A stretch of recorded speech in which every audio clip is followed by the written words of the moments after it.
Good afternoon, everybody. Welcome and thank you for attending Schools Forum. So without further ado, we'll get going. Simon, could you just offer up any apologies, please, from members? Yeah, thank you, Chair. So we've had apologies from Jessica Roden, Richard Sutton, Sarah Clark, Alison Parr, Kirsty Rogers, Philip Siddle, but he sent substitute Tim Hopkins, and Steve Breeze. Also, I've had apologies from Anne Tapp, but I'm convinced I saw Anne join the meeting. Are you there, Anne? I am, yes. I've managed to attend. Okay, thank you.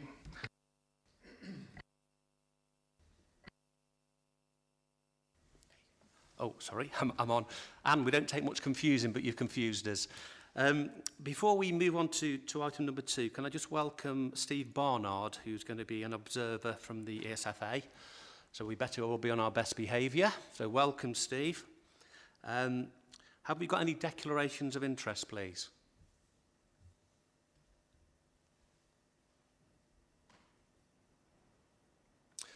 No? Fabulous. So we'll move on to item 3, which is the minutes of the meeting held on the 12th of January. You know my style by now. I don't read line by line through the minutes. Have we any issues with the minutes or any challenges around any inaccuracies?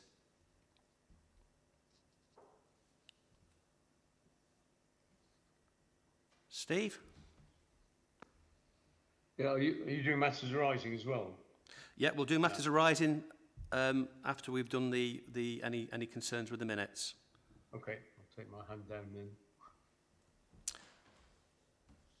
Everybody happy with the minutes? Thank you. So we'll move on to item 4, which is matters arising. There were 2 matters arising. The Primary Behaviour Support Services update, and that was minute 7.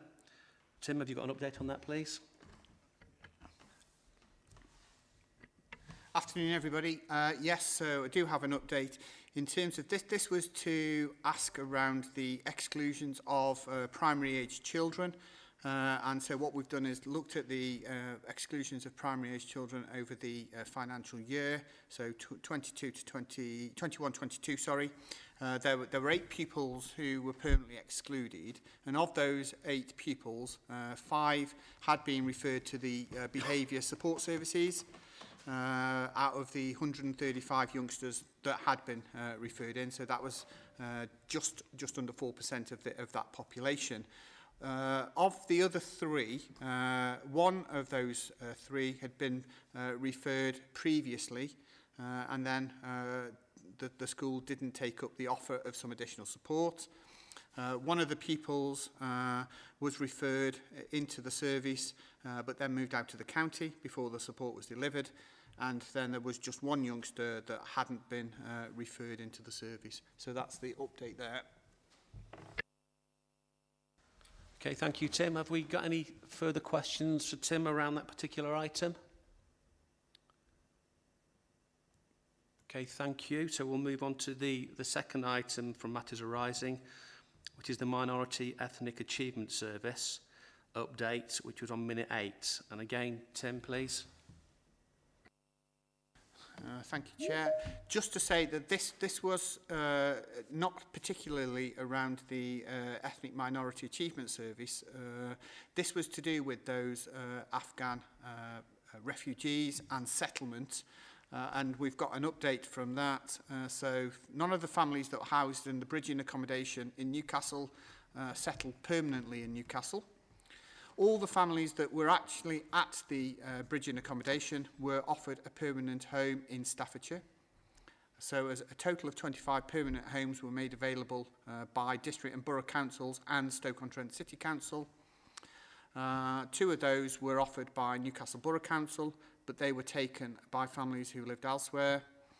And it just says only half of the available homes were accepted by the families, as many wanted to wait for accommodation in larger urban areas. The remaining homes that were offered in Staffordshire and Stoke were taken by Afghan families in accommodation elsewhere in the country.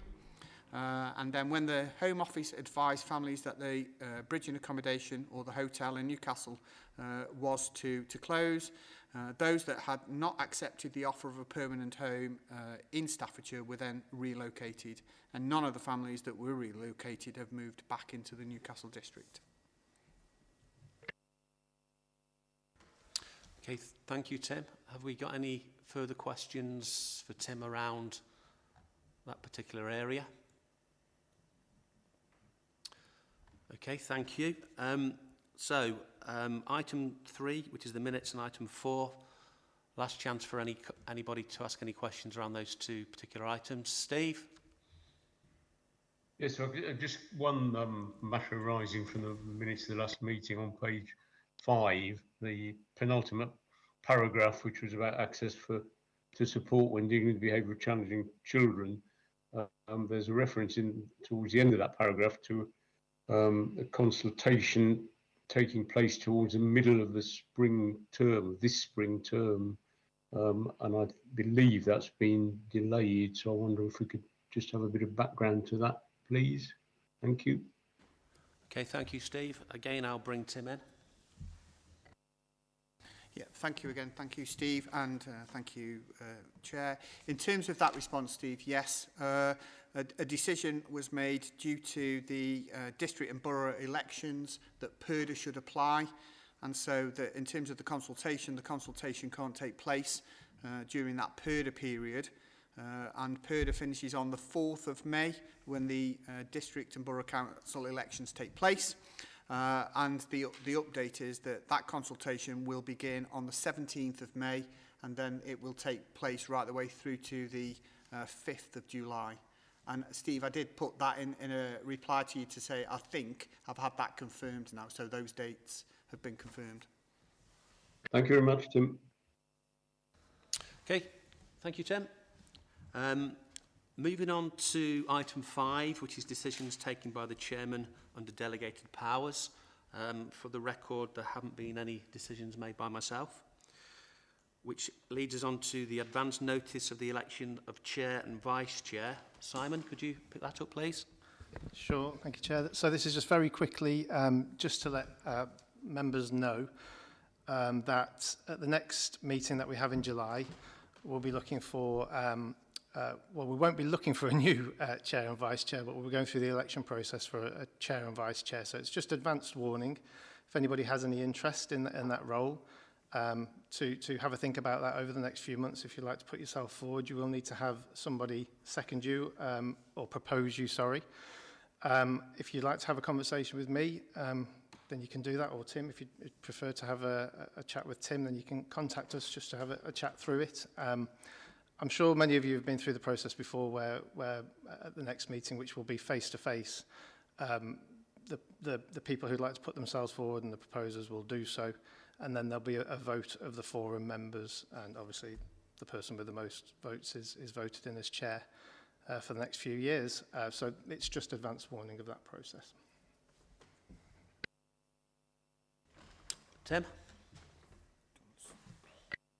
Thank you. Thanks, Simon. And just to say, I think in our constitution, it does make a reference to the indication of the current chair and vice chair in terms of their intentions, if they're willing to kind of declare that now, as to whether they're willing to stand again, so that colleagues again are aware of the position of the current incumbents in those roles. So I don't know, again, I'm kind of looking at Richard and Steve as chair and vice chair, whether they wanted to kind of declare their position at this point, so that forum colleagues are aware of that. Yeah, I'll declare my position. I'm prepared to put my cap in the ring. Steve? Yeah, well, I repeat what I've said many times before, particularly when I was chair, that I was more than happy to stand down. I'm very happy to continue, but in terms of succession planning and people like me having been around a long time, if someone else was proposed or put themselves forward, I wouldn't contest it. But I am, rather than see it vacant, I am happy to continue. Okay, thank you, Steve.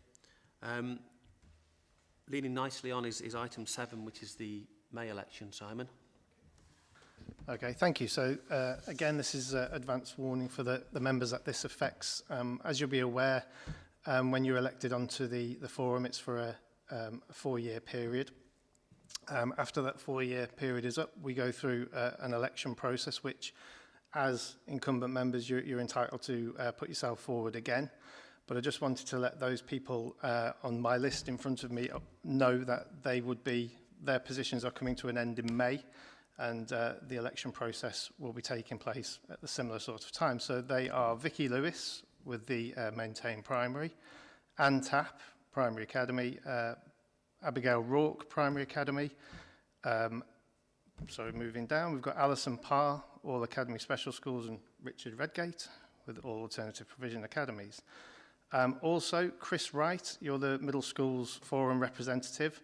I understand that's not going to be an election, so the request here would be to ask the Middle Schools Forum if they're happy for you to remain on the forum, if indeed you are happy to remain on the forum yourself. Also, Judy Wyman with the schools consultative groups. Again, the same process for you. If you're happy to stand, just to ask that group if they're happy for you to remain on the forum as their representative. Alternatively, if you've had enough and you want to stand down, whether they'd like to put somebody else forward as a representative. We've also got Sarah Clark. Now, it's very different with Sarah. Sarah informed us yesterday that she's going to be leaving the forum as she's moving out of the area through work. So that position, which is all secondary academies, will also be going up for election at the same time during May. I'll send each of you emails so you have that information that recorded directly to you. But the process is due to start. The new process will start from Monday onwards, and then Trust will start the process where they'll be sending emails out to various governors and heads of schools to start to look for new representatives. Thank you very much. Okay, thank you, Simon. Are there any questions from the floor while we've got Simon here around membership or elections? No, thank you. Can I just take this opportunity to thank Sarah Clark for her contribution to Schools Forum. I know Sarah isn't with us today, but if we could have that minuted, that would be helpful. So thank you to Sarah. Leading on to item 8, which is notices of concern and licence deficit agreements. Mel, can you pick this up, please? Yes, thank you, Chair. So the first paper from interest today is notices of concern. It's a standing paper. This one just details that in the period since the last forum, there have been no new notices of concern either issued or withdrawn. Thank you, Mel. That was short and sweet. Short and sweet. No problem. I was waiting for a barrage of questions. As it should be. Second paper from interest. Do you want to carry on with that, Richard? Yes, please. So the second paper was just an update to the financial regulations. We need to report on any changes to the SFS finance regs and forum. This was just a simple change in the insurance detail, just details now that Maintain Schools now buy into the RPA, so DFE's risk protection agreement.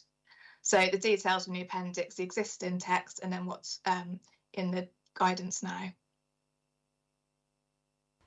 Okay, thank you, Mel. Just to make sure that was item 8 and item 9. Yeah. Brilliant, thank you. So that moves us on to item 10, which is the school's budget update. Will?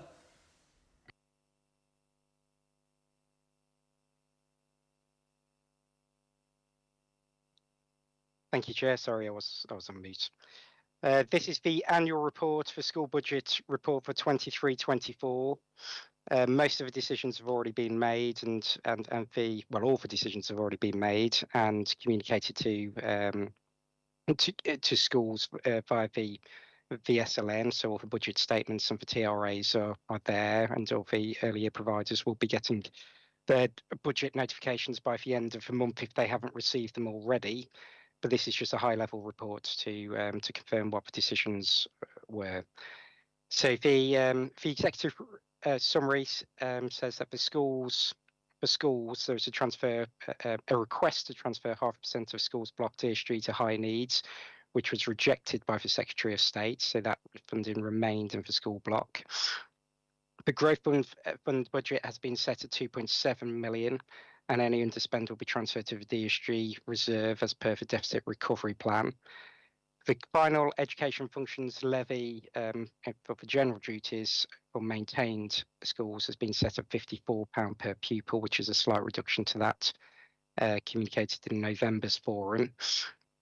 The budgets, again, have been set using the national funding formula. And in terms of protections, as the 0.5%, the MFG has been set at 0.5%, and ensuring overall affordability for gains have been capped at 2.64%. For early years, the base rates have been set at £4.52 and for 3 and 4 year olds, and £5.67 for 2 year olds. That's the 100% of the increase that we've received in going into those base rates. The early years contingency has been set at 0.7% of a 3 and 4 year old of the early years block rather. And any underspend on the contingency will be returned to providers as a one-off payment in the following financial year, subject to affordability. High needs, the funding has increased by 12 million from 22-23 to 23-24, and the MSG has been set at 0.5% with no capping of gains. A further significant overspend is anticipated on the high needs block.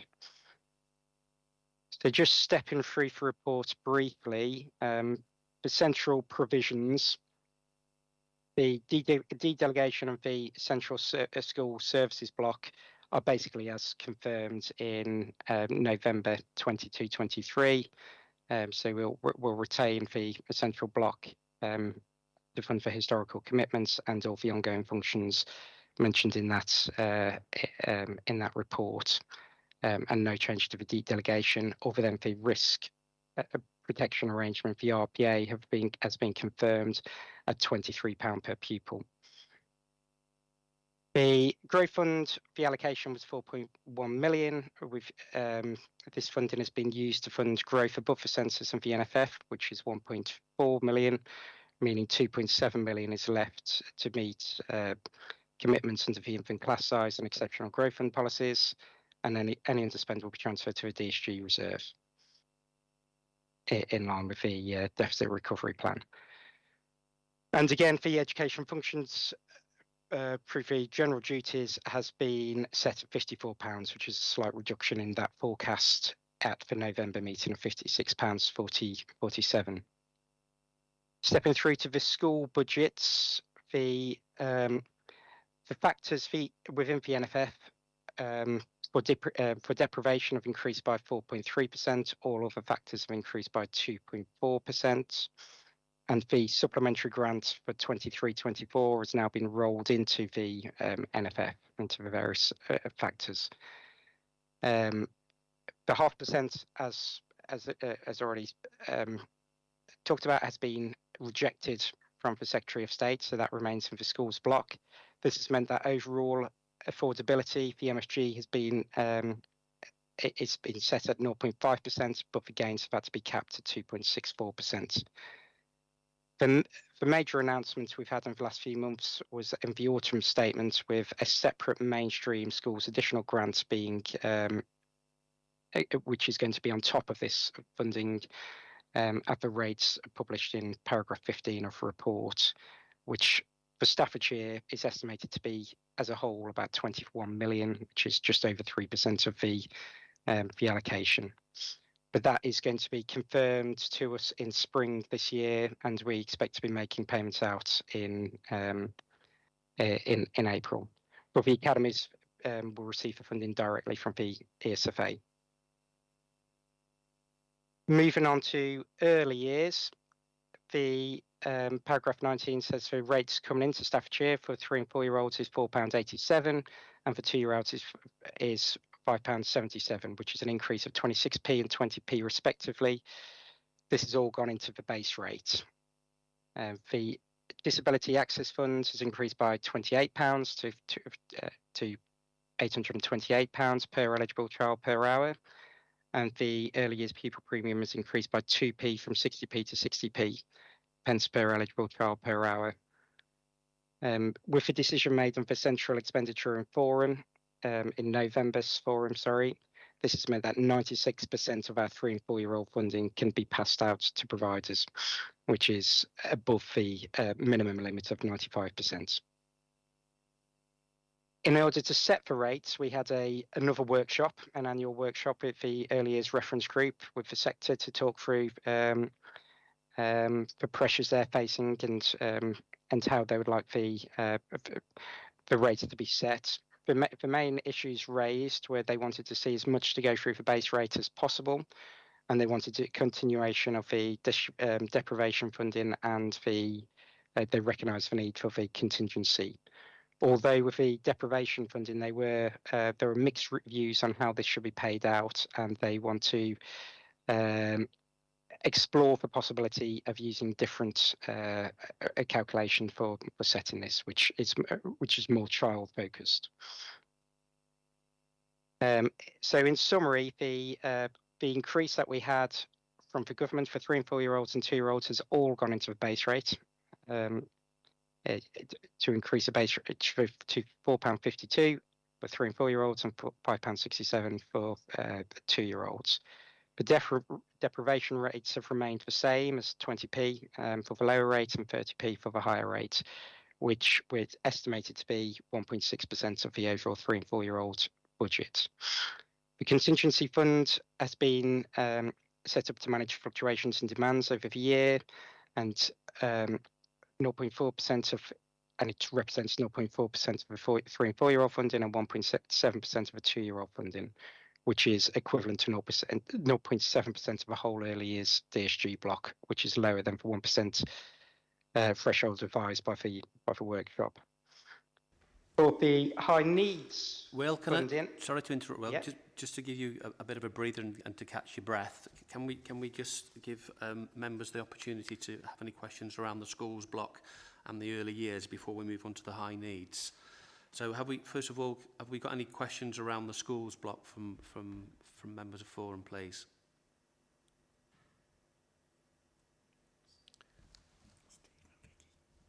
Vicky?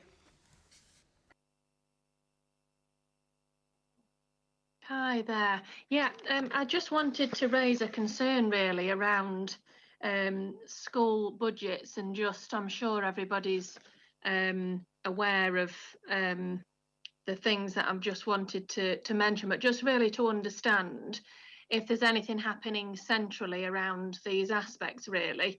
Just talking to other heads, you know, impact of free school meals, universal free school meals, and the underfunding there, energy costs, the NJC pay awards, which I don't think any of us disagree with, but obviously we've had to find that money from our own budgets, and just from the SEND point of view as well, which I know will link in with the high needs funding, but I just felt that people that we represent would just want that to be raised really, and just trying to understand whether there is anything happening centrally around any of those things really. Okay, thank you, Vicky. So first of all, I'm going to come to you, Will, and then that might be supplemented by Tim. So Will, could you? Yeah. So the only thing I'm aware of is the Tim might know more on this, but the additional grant that we've got is to do with the rising costs. So the additional linked to the cost of living crisis. So the mainstream additional grant is to recognise some of those pressures. If there's anything outside of that, I'm not aware of it. Okay, Tim, could you elaborate, please? I can certainly add in terms of the lobbying positions. So again, we continue to be part of the F40 group, which is around the fairer funding. So again, Staffordshire still supports the progress there. And what I would say is the elected members continue to lobby central government on behalf of education in Staffordshire. So again, all of the points that you make, Vicky, around the challenges that are faced by both our education providers and also the local authority in terms of high needs block are continually raised with members of Parliament and ministers where possible. Okay, Vicky, are you happy with that explanation? Yeah, I'm not sure whether there's an understanding really of the impact that we've got at the moment around the free school meals and universal free school meals conversation, and certainly energy. I don't know whether Steve's hands up linked to anything that's to do with that, but I just cannot see how an 160% increase in energy costs in 2 years is affordable for anybody. And the debacle around free school meals, I honestly don't know where that's going to end, because that's a significant pressure, and I think it sits outside some of the things that you've both referred to in terms of SEND, and there's nothing there around the NJC pay awards side of things. Are there any other groups that heads can talk to around those aspects at all, or? Tim? I know that we did share some information, Vicky, and Steve, I'm not quite sure, you may have further information around this, as that I'm not quite sure whether it's called Worth Less now or Worth More. And again, there was that work that was taking off, and I'm not quite sure where that is in terms of, again, another kind of national lobby group to make those points. Exactly, again, the points that you're making back into central government. I do know, again, that we do have Steve Barnard on the call from the ESFA, and again, I'm hoping Steve is also kind of making these notes and feeding that back into colleagues within the ESFA as well. Vicky, I know this doesn't relate specifically to the schools block, and it's more to do with the high needs block, but I know that as a trust, we've through our MP, we have written to the Secretary of State expressing some of the concerns over funding. And to be fair, we did get an answer, and quite a thorough answer. You can imagine what the answer was. Yeah. I think if you could put those thoughts down, maybe I could have a chat with you as well, and we could maybe pen some kind of letter. I do just feel like there's quite a number of schools who ordinarily are getting there or thereabouts, usually, whereas this year it just seems that, you know, even with using all your reserves, we're just nowhere near. And I think it's multifaceted rather than being, you know, in one area or another. So it's not as easy to try and think about, you know, how we could find some solutions there. So yeah, happy to do that. Okay, so if I hook up with you then, Vicky, and then we can use the structure of the letter that we wrote, and we'll do something very similar. Thank you. Just a question then, is that on behalf of Schools Forum then, in terms of that response? It could go as a chair on behalf of Schools Forum. Yeah, I think that would be the best route. We did it on behalf, if everybody's happy with that, of course. Is there anybody who feels that is not an appropriate reaction? If people feel that's appropriate, then I'm perfectly prepared to sit with you and try and pull through those facts. Yeah. Okay, so I'll link in with you, Vicky, and we'll pen something together and then move that forward. Thank you, Steve. Yes, thank you, Richard. I put my hand up for something else for Will. So if when we finish with this little tangent, if you could come back to me. But I was just picking up as Tim mentioned, Worth More and the points that Vicky's made. Certainly, I can only speak directly on behalf of ASCL, but certainly ASCL are beating this drum constantly, and I know that the other NAHT and the teachers' unions are doing the same thing. So, I mean, that's another route to put pressure on, if you like. Yeah, I put something in the school bag a couple of months ago about what was worth less, whenever it was, several years ago, as a national pressure group to try and improve the overall funding for education, which is being reformed and rebranded as worth more. But I mean, they've decided that their main thrust has really got to be political with a small p, and building up to the next general election, not the local elections coming up. But I will certainly get back to them and see, because I haven't really had very much since the new year. I'll get back to them and see whether there's any progress on that, and if there is, I can certainly circulate it again, either through another paper in the school bag or through other means. But yeah, well, I mean, I don't know if anyone else wants to contribute to this, but so when you finish this strand, if you can come back to me, Richard, on my other point. Okay, Stephen, no problem. Carolyn, you did have your hand up and it went down. Have we answered anything that you were going to ask? Yeah, that's a real feedback. Sorry. I was on the same line as Victoria, so all my questions have been answered. Thank you. Okay. And the letter coming from you is exactly what I wanted. So I put my hand down. Okay, thank you, Carolyn. Steve, do you want me to come back to you now, or?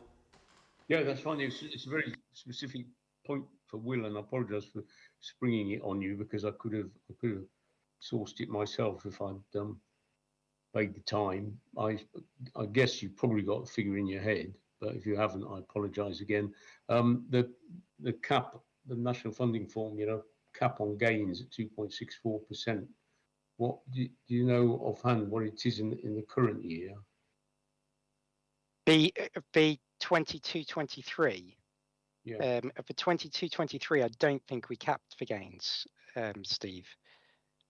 I'd have to check that, but I'm pretty sure we didn't cap for games in 22-23.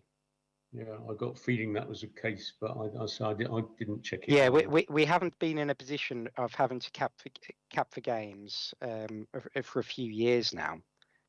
This is I feel like we haven't capped for games for maybe 3 years. But again, I'd have to go back to work it out. But yeah, I'm confident we didn't cap for gains in 22-23. Okay, thank you. Okay, any more questions around the schools block for Will before we move on to the early years? No? Okay, have we any questions for Will on the early years funding, please?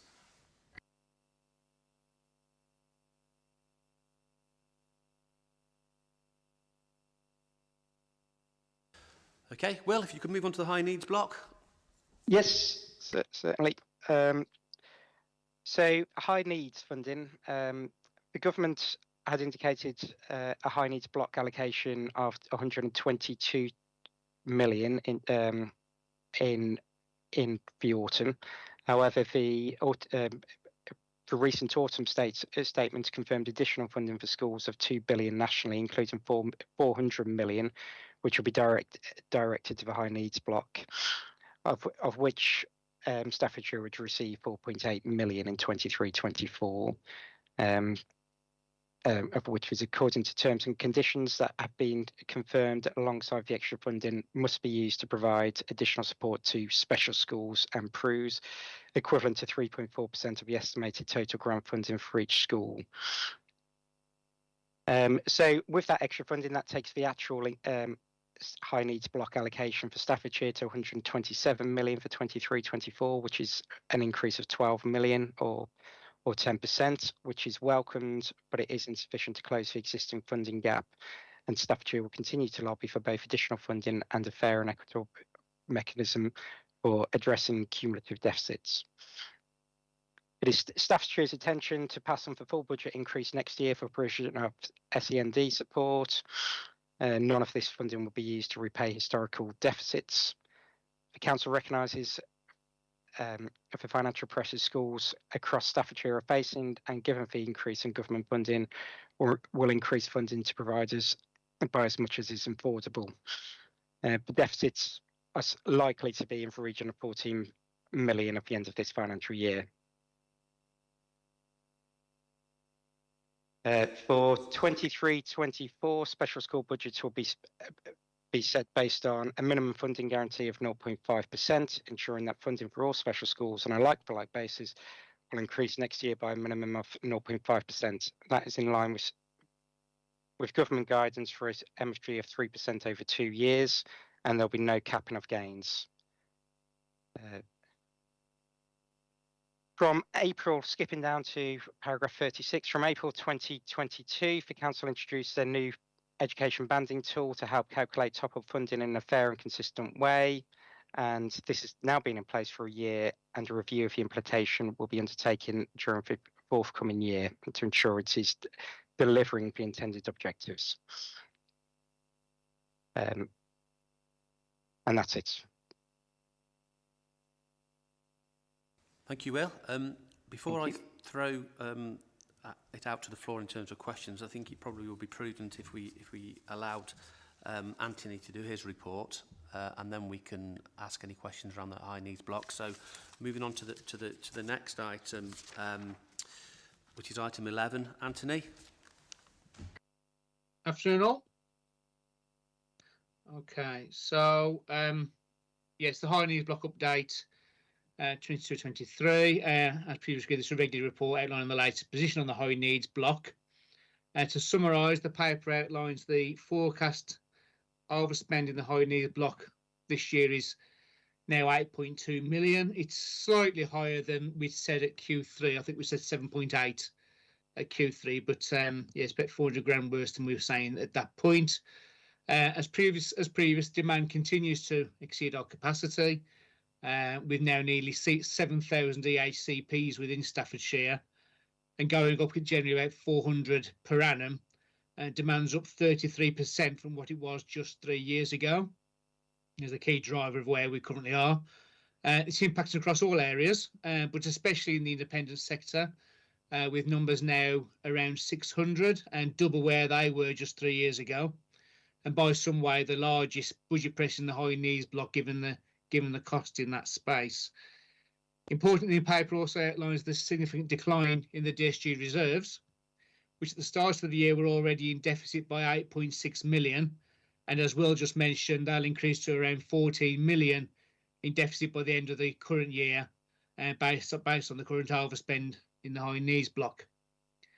In November, we brought forward a proposed deficit management plan to Schools Forum to mitigate as far as possible the existing overspend over the next 4 years to 26-27. We know this isn't a tap you can switch on and switch off, and it will take time to address the current overspend. Part of the plan includes the 0.5% funding switch from schools block in 23-24 to help fund our transformation plans.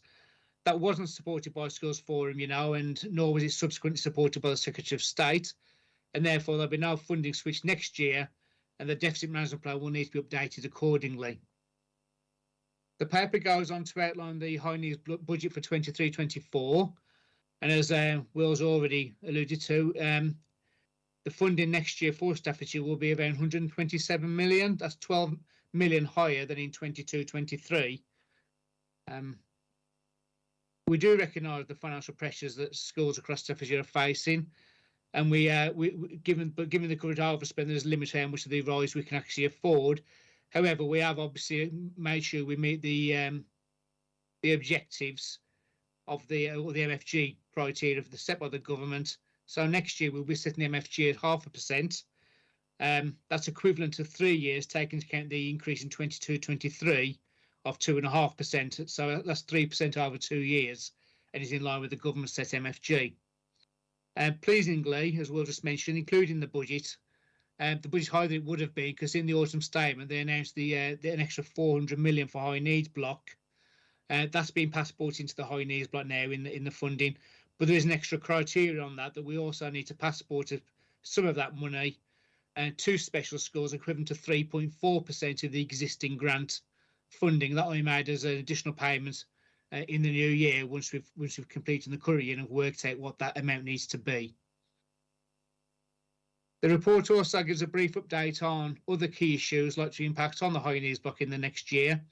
And firstly, the education banding tool that has now been in place for a year, and as planned, a review will now be undertaken on the implementation and to ensure it's delivering the intended objectives. One of the key objectives was that overall there should be broadly cost neutral, you'll recall, to providers overall and the high needs block itself, given the overspend. Whilst the number of children on the EBT is still relatively low, so far we've seen a bit of a concerning increase in the average top-up cost for EBT placements, which are now over 11,000 compared with the matrix model which is just over 7,000. As I say, there's relatively few numbers at this stage, but that's a concerning shift in the typical top-up cost in the system. And it would be unaffordable if that continues as more children transition onto the new system, as it seems to represent a significant shift in the profile of assessments towards higher levels than was expected and modelled in the initial implementation and on which the proposed EBT rates were set. This will be picked up, obviously, as part of the EBT review, that's scheduled to commence at the beginning of the summer term.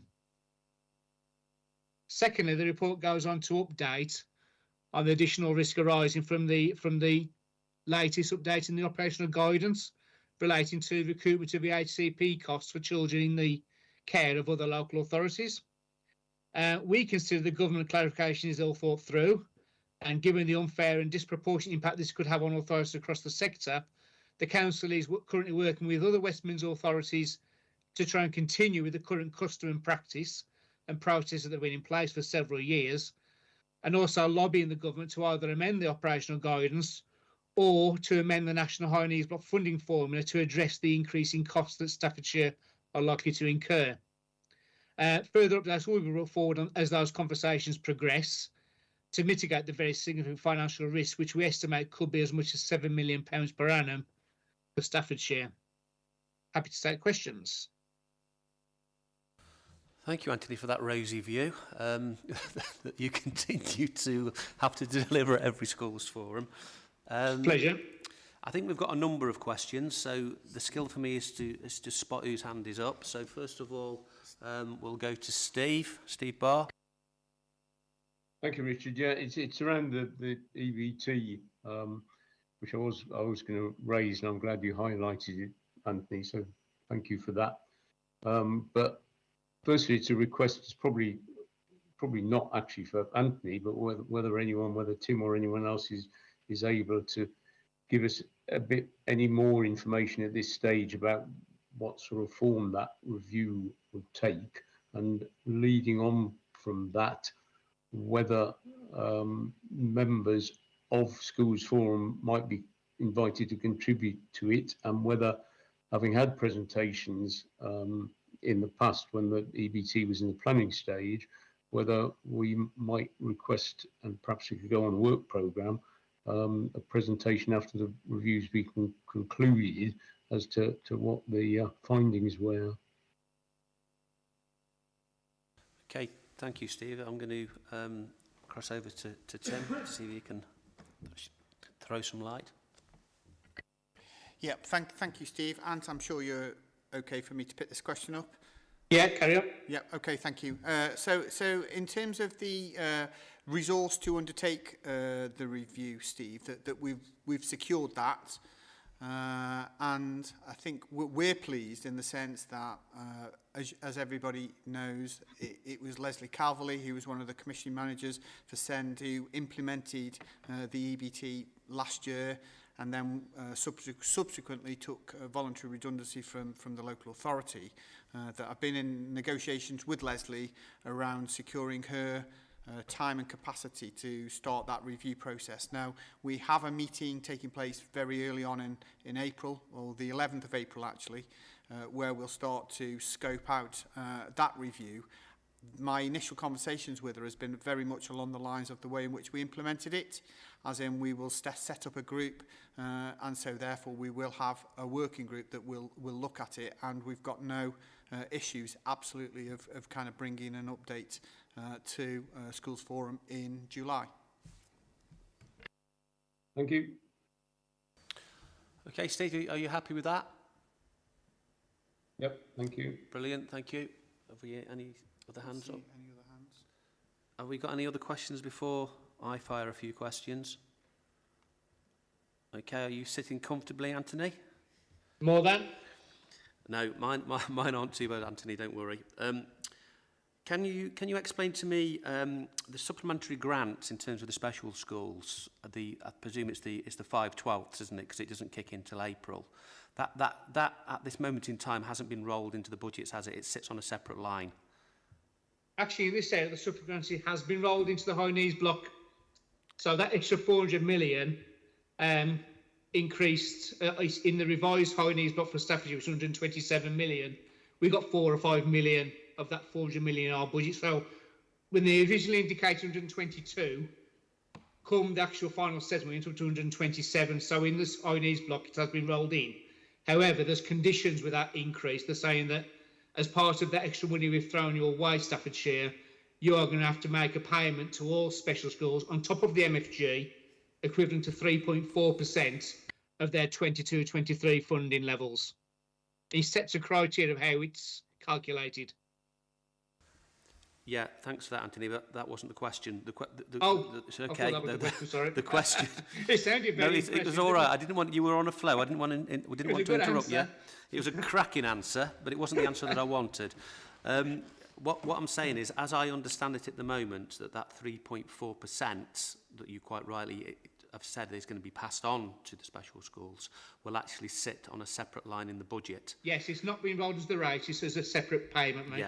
Yeah. So do you anticipate, well, you won't know, will you? But does your gut feeling suggest that will be rolled in?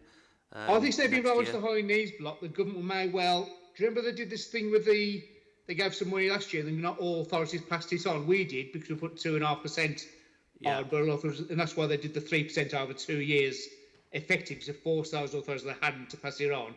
I suspect next year, to make sure a degree of that money has been passed on, they'll set a higher MFG again next year to ensure it's being passed on into the rates. Okay. But I can't promise that yet, because I need to see what the government do. No, I get that, yeah.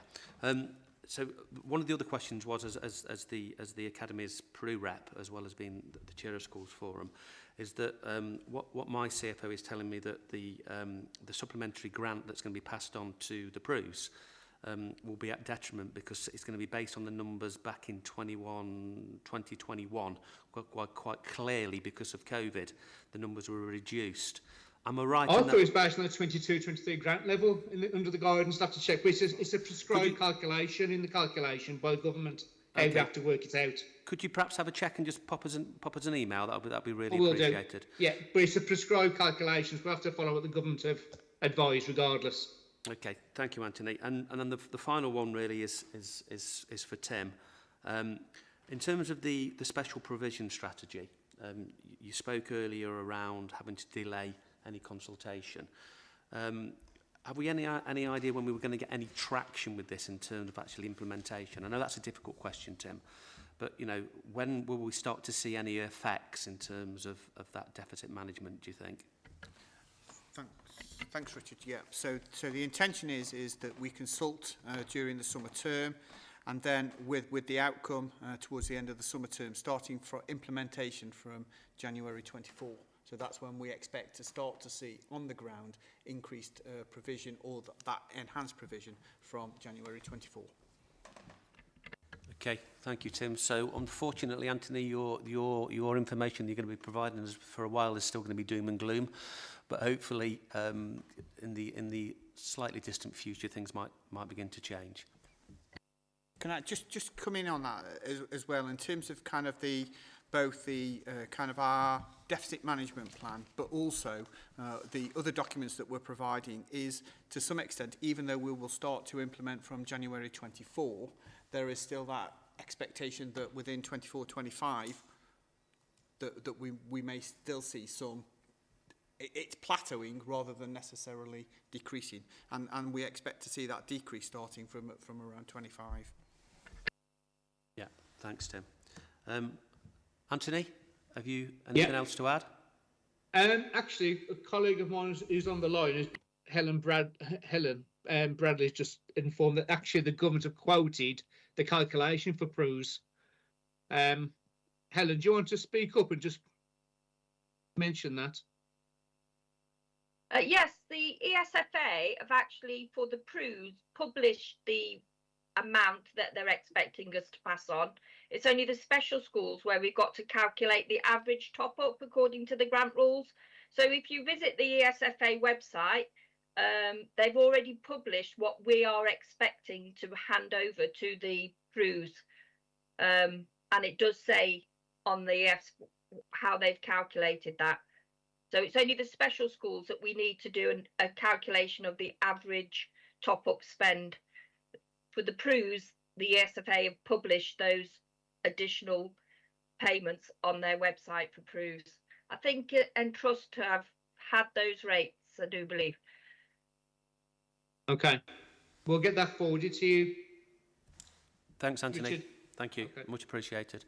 Okay, have we got any more questions for Anthony before we move on to the works programme? Okay, thank you very much, Anthony. No worries at all. Thank you. Item 12, the works programme and the date of the next meeting. Steve, I think you had a question around the works programme. Am I right? Yes, thank you, Richard. It's something I talked to Tim about last week, I think, and it was around the budget announcement and nursery funding and wraparound childcare, and as ever, the devil will be in the detail, and the detail has yet to emerge, which is why Tim quite rightly pointed out that apart from the fact the agenda for this meeting had already been published, there wasn't really anything that could be reported at this stage. But we agreed, I think, that it'd be worth putting on the agenda for the next meeting, by which time, hopefully, there will be some flesh on the bones and there'll be a meaningful report that could be presented. So that is my request, because I think it has to be approved by Schools Forum, that goes on the agenda for the July meeting, please. Okay, Tim? Yeah, you're right, Steve. I think, as I've probably shared in a number of forums now, that there is some webinars taking place next week, and from memory, or was it this week actually? Maybe it was the 20th and 24th. I can't remember, but there were some webinars that colleagues from our Wellbeing and Partnerships team would be attending that were specifically picking up on the nursery funding and that wraparound care. I did email our colleagues within the region, so the regions group, as to whether they got any further updates in preparation for this meeting. I've had a response from them to say that they've got no further information yet. And so, again, I would support your request that we do have an update on the works programme for the summer term, even if, in the worst case scenario, it's still that actually we don't have any of that detail. Okay, thank you, Tim. Steve, are you happy with that? Yes, thank you. I see Caroline's got a hand up, though. Okay, sorry, Carolyn, I missed you there. My apologies. Hi, it was just to come in on the back of that. I attended one of these webinars yesterday, and it was pretty clear the DfE don't have that detail at the moment themselves. So are working on it over the next few weeks, months. So we're still awaiting to hear any further detail on what that actually means, and what that means particularly for Staffordshire as well. Thank you very much, Carolyn. Okay, any other comments around the works programme? Which leads us on to the dates and the time of the next meeting, which is on Thursday, the 13th of July, which will be face-to-face, held here in the county buildings. So everybody's going to have to comb their hair for that particular day. And I'd just like to finish, as I started, by thanking everybody for their time today for attending Schools Forum. And I will see you in the summer. Thanks very much, everybody. Thank you.